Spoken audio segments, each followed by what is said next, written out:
What's going on, guys? Ben here, Enos Tech. Today it's the TURBOCOOL BP-240 AIO cooler from OCPC. Now, this is designed by Bits Power, and as we can see on the front here, it also says it on the CPU block, the RGB effect on the top, so it should be good, as Bits Power are known for their water cooling components. Quick look at the box. As we can see on the front, nice image of the radiator and fans and the pump head here.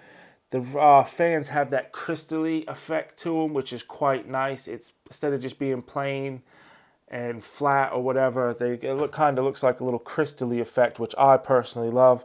And again, we can see kind of the infinity mirror pump top going on here, which is quite nice as well. Quickly onto the back, we can see the full dimension. So one thing a lot of people mistake is when they say it's a 240 millimeter AIO, they forget that there needs to be some room to connect the hoses in a bit of extra room on the side. So while it is technically a 240 millimeter radiator, 220 millimeter fans, the full length of the AIO in this case is actually 277 millimeters. So as you can see, that's an extra 37 millimeters to take into account for when trying to decide if this will fit in your case or not. Obviously, it's got the dimensions of the pump top there. More size detail breaking down. The tube length is 350 mil and stuff like that. As you can see, they've even gone in. The thickness of the radiator is 27 mil and the thickness of the pump top and cover is 55 mil. Now, that's pretty much it for the box. So why don't we go ahead, open it up and see what's inside. So if we go ahead, get things out of the box here. One of the first things we're greeted with, the installation manual. Now this is going to cover installing this cooler on a number of Intel and AMD sockets alike. So installation's never that bad, so don't worry too much about it, but obviously you will want to look at that and make sure everything lines up. So first off, that's going to be some of the installation kit. As this cooler was originally released before the LGA 1700 socket, OCPC have included a separate mounting kit for the 1700 socket. So full compatibility with that. It's nice and easy. This doesn't come in this box because obviously it doesn't quite fit, but this will still be inside the main box somewhere, and we'll take a closer look at that all in just a second with the other mounting stuff as well. If I could get this out, as you'll see, plastic bags on the AIO. For those of you that have installed as many of these as I have, it's nothing new, it's nothing fancy. However, it does help to keep the product from getting dented and scratched. Well, not dented, but scratched up, because it will move a little bit in the box. And obviously, you don't want the pump top to get scratched up or the sides of the radiator to get a scratch from something silly. So it is nice to see a tiny bit of extra protection there. One thing I'm noticing that I like, the fans come pre-installed. You don't see that on a lot of AIOs, and off the top of my head, I can't name another AIO that comes with the fans pre-installed. I'm not saying that there's one out there, I'm just saying I can't remember the name of one or when the last time is I've seen one with the fans installed. They normally come separate, which is fine, but this is nice. Saves you a few seconds of putting them on, 8 screws and all that. As you can see, we've got a myriad of all the cables here. We've got RGB connectors for each fan. And then, of course, we've got the power plugs, the 4-pin PWMs. They connect together, so it goes to one head on the motherboard. So that's nice and easy. Powering up our pump top and everything, we have the SATA power, which is going to obviously give it the power. And then again, we have our third RGB connector. So it's a total of 3 RGB connectors, 2 fan connectors, and a SATA power connector to get this AIO up and running. It's not out of the norm for it, or it wasn't anyways before we had all these magnetic fans that clicked together and got rid of the cables. But it's just make sure that you have enough connectors. Obviously, the RGB connectors can be daisy chained as well as the PWM connectors.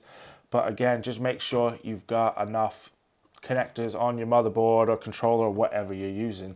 As you can see, the cable, 300 50 mil. So in a lot of cases, it's going to go up here, and then the pump top will come down here. As you can see, I know those fan cables are in the way. Quite a bit of room. It moves around. The tubes are nice and flexible. The tubes are themselves are braided as well, so it's quite nice. They look nice. I'm not a big fan of the old plasticky ones. I think this is a clean and simple look here. The radiator has no branding on it whatsoever. A lot of companies take the advantage and will put some sort of logo down the side, but OCPC have decided not to do that, which I think is a nice decision. It allows you a cleaner look, and should you want to change things around in your build a little bit, you don't have to worry about a big OCPC logo or any logo on the side of the radiator, so it'll just sit in there and it just looks like a plain black radiator. So that's the pump, fans, radiator itself. So again, LGA 1700 mounting kit. This is going to be everything you need. This is going to be your back plate and some of your retention screws. These are going to be the brackets that go on the AIO. So these will connect to the bottom of the pump here, and then you will fasten that onto the mounting kit on the CPU. Of course, we've got extra screws and retention clips, everything we need to go ahead and get mounted on the Intel's LGA 1700. And not so unsimilar, but we have the rest of the mounting gear in here.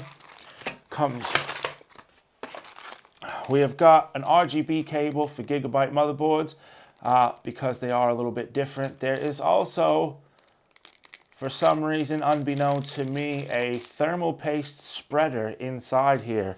Now, thermal paste does come pre-installed on this AIO. I'm a big fan of changing it and using your own paste. Nothing against anybody, it's just I've been doing this for so long, thermal paste wasn't that great back in the days. Anyways, moving along, we have in this one, this is going to be the AMD bracket. This is going to be the Intel bracket. Again, these are the parts that will connect to the pump and that will sit on the CPU and allow you to screw it down. These are going to be, this is the back plate for all the other compatible Intel sockets and the AMD sockets. And again, we have spacers and screws, retention screws for the Intel 2011 set. These are going to be the little screws that mount the brackets to the pump. Some more screws to tighten all the mounting down, and again, more retention screws. And that is pretty much it. I know I've ran through this quick. I'm trying to make it as quick as possible to show you what's in the box, cut out some of the fluff, and keep things moving along. So yeah, obviously, again, this AIO is compatible with multiple Intel and AMD sockets, as are most AIOs these days. It's going to be fairly easy to install. The directions are straightforward. There's not a lot to them, as you saw on the instruction sheet. It's just one-sided, few instructions on how to install. And yeah, I mean, that's pretty much it. It's a good-looking AIO. I will go ahead and test the performance on it. That will be in the written article that I do on Enos Tech for OCPC. So make sure to check for that as well. And yeah, that's it, guys. So thank you for watching, and as always, please stay tuned in the future for more content.